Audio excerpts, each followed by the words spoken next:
sooner in one of two cases. Either one, the chair and ranking minority member determine that there is good cause, or two, the committee so determines by a majority vote the good cause exception. In recent history, the committee has invoked the good cause exception to hold a hearing on short notice just a few times when holding hearings at the start of a new Congress. In these cases, Mr. Plone and I had a discussion on the matter. Colleagues, I've remained and stayed true to our commitment, and the good cause exception has not become regular practice during my tenure as chair, and it will not become the practice for the duration. Following a classified briefing last week, Mr. Plone and I have determined that there is a national security interest and good cause to hold this hearing on these bills with shorter notice so that we can maintain regular order before marking up this important legislation later today. Before we begin opening statements, do you have any initial comments, Mr. Plone? Well, I just wanted to thank you, Chair Rogers, for your explanation and your commitment to continue with regular order as it pertains to the noticing of committee meetings. So thank you. Okay. I now recognize myself for 5 minutes for an opening statement. Good morning. Welcome today. Oh, that's not where we are.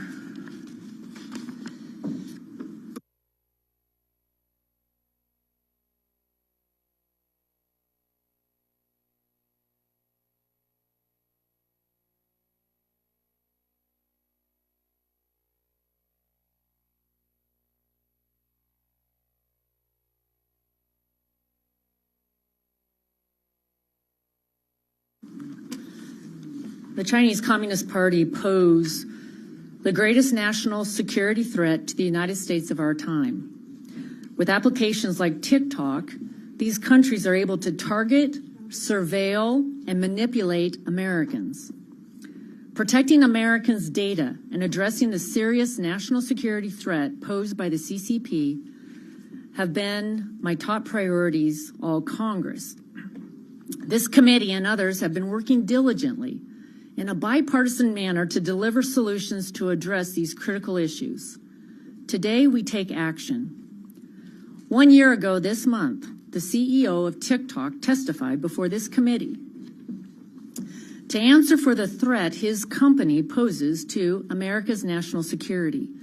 During the hearing, he was asked several times if ByteDance uses information it collects from TikTok users to spy on Americans. His response was, and I quote, "I wouldn't describe it as spying." TikTok has repeatedly been caught lying about its connection to ByteDance, as well as the level of access the CCP has to our data, which they are using to weaponize our freedoms against us. That ends now. TikTok's access to 170 million American users makes it a valuable propaganda tool for the CCP to exploit and use for nefarious purposes. Through this access, the app is able to collect nearly every data point imaginable, from people's location to what they search for on their devices, to who they're connecting with, and other forms of sensitive information. The app's trackers are embedded in sites across the web.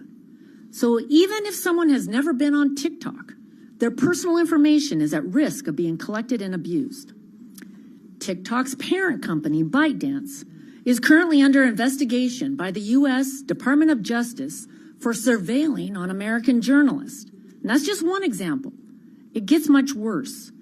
While TikTok may be the most well-known application subject to the CCP, it is certainly not the only one. Others, like Lemon8 and CapCut, are also subject to the CCP's influence through ByteDance. That is why today we are discussing legislation that will prevent apps controlled by foreign adversaries from targeting, surveilling, and manipulating the American people.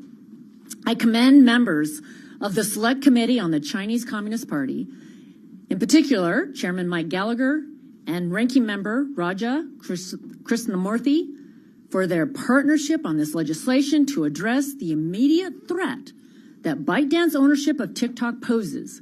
And I look forward to quickly advancing this bill to the full House. This is a targeted approach to prohibit access to an application owned by a foreign adversary that poses a clear threat to U.S. national security. Additionally, we will be discussing legislation to prevent data brokers from sharing Americans' sensitive information with foreign adversaries and the companies they control. We know that data brokers sell our sensitive information to the highest bidder.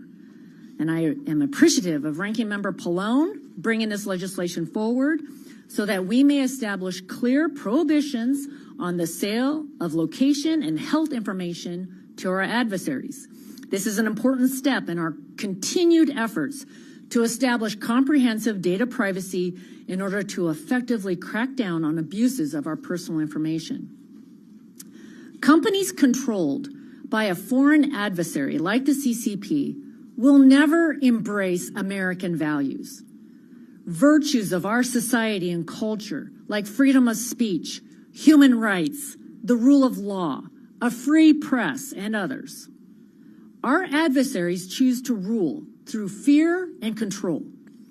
If given the choice, they will always choose the path for more control, more surveillance, and more manipulation. Apps like TikTok, Lemonade, and CapCut are spying by design. They have to. It is required by law in China. This foreign interference and manipulation is not welcome here. The threats posed by TikTok are real, which is why today we will be hearing from the national intelligence community about the threats and how this legislation will neutralize them. I look forward to our discussion today, and I yield to my colleague, Ranking Member Frank Pallone. Thank you, Madam Chair. Today, the committee will consider two bills, H.R. 7520 and H.R. 7521, that are intended to protect the public from foreign adversaries. Big tech has transformed the information superhighway into a super spreader of harmful content, invasive surveillance practices, and addictive and damaging design features.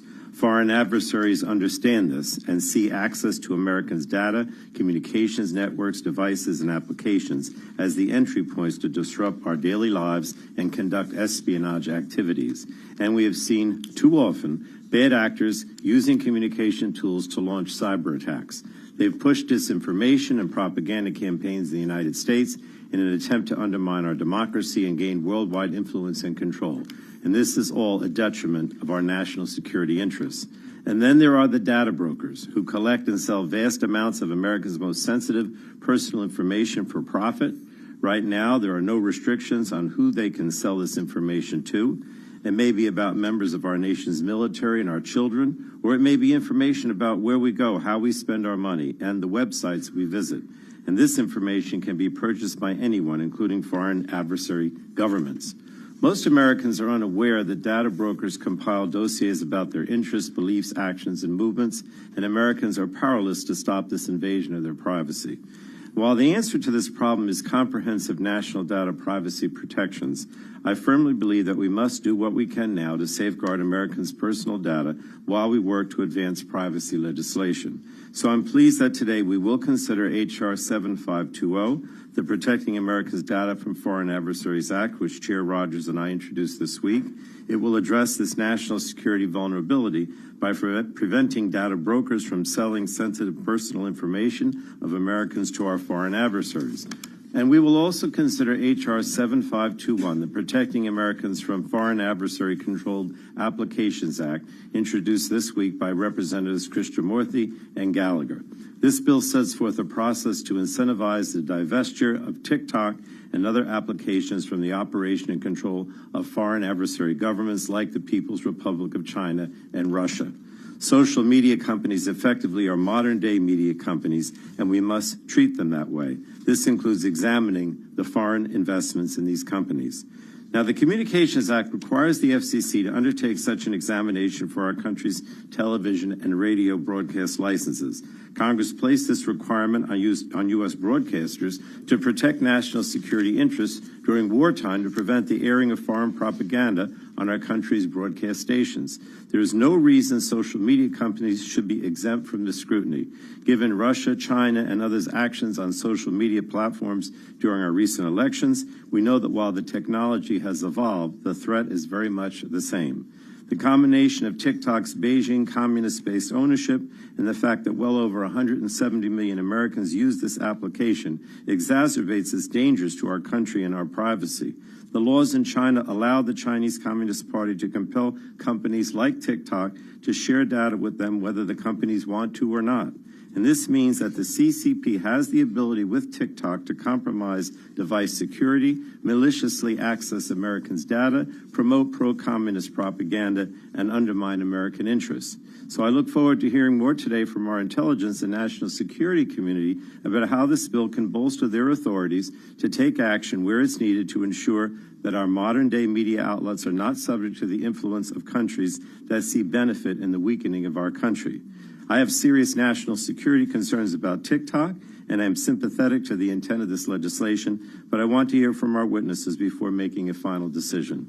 Now, finally, I must express my disappointment in how rushed this process has been. This committee has worked together on a bipartisan basis on numerous occasions to advance legislation that furthers our national security interests, so committee Democrats would have appreciated more notice and time to digest the legislation before it advances to a markup this afternoon. There are very complex constitutional concerns implicated by this bill, and I think we all would have benefited more from a more thorough process that results from regular order.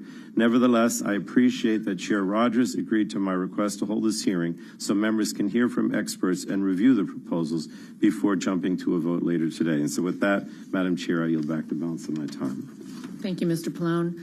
I now recognize myself to offer a motion pursuant to Clause 2G1 of Rule 11 of the Rules of the House of Representatives to recess this hearing and reconvene in executive session because disclosure of matters to be considered would endanger national security. I move that the committee do now recess and reconvene in executive session based on our determination that the disclosure of matters need to be considered during this hearing would, 1, endanger national security, and 2, compromise sensitive law enforcement information. The clerk will call the roll. So the motion is before us to recess pursuant to Clause 2G1 of Rule 11 of the House Rules. Clerk will call the roll. Burgess. Burgess votes aye. Burgess votes aye. Latta. Aye. Latta votes aye. Guthrie. Aye. Guthrie votes aye. Griffith. Aye. Griffith votes aye. Bilirakis. Bilirakis votes aye. Bouchon. Aye. Bouchon votes aye. Hudson. Aye. Hudson votes aye. Wahlberg. Aye. Wahlberg votes aye. Carter. Aye. Carter votes aye. Duncan. Duncan votes aye. Duncan votes aye. Palmer. Palmer votes aye. Dunn. Aye. Dunn votes aye. Curtis. Lesko. Lesko votes aye. Pence. Pence votes aye. Crenshaw. Joyce. Joyce votes aye. Armstrong. Armstrong votes aye. Weber. Aye. Weber votes aye. Allen. Allen votes aye. Allen votes aye. Balderson. Balderson votes aye. Fulcher. Fulcher's aye. Fulcher votes aye. Pfluger. Aye. Pfluger votes aye. Harshbarger. Harshbarger votes aye. Miller Meeks. Miller Meeks votes aye. Kamek. Kamek votes aye. Obernolte. Obernolte votes aye. Pallone. Pallone votes aye. Eshoo. Eshoo votes aye. DeGette. DeGette votes aye. Schakowsky. Schakowsky votes aye. Matsui. Matsui votes aye. Castor. Castor votes aye. Sarbanes. Sarbanes votes aye. Tonko. Tonko votes aye. Clark. Cardenas. Ruiz. Ruiz votes aye. Peters. Peters votes aye. Dingle. Dingle votes aye. Veazey. Veazey votes aye. Custer. Custer votes aye. Kelly. Badagan. Blow Rochester. Soto. Soto votes aye. Craig. Schreier. Schreier votes aye. Trahan. Fletcher. Fletcher votes aye. Chair Rogers. Chair Rogers votes aye.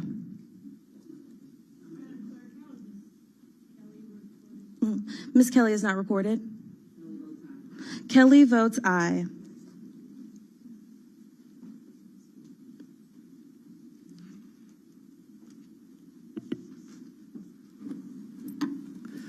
Clerk will report the result.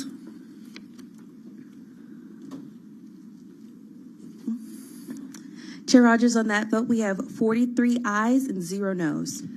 Motion is agreed to. We will now recess and will reconvene in a classified executive session in 2123 Rayburn. Ask the members to move to our secure location, check in their electronic devices. We will reconvene in approximately 15 minutes to continue the hearing and take the witness testimony there. The committee stands in recess.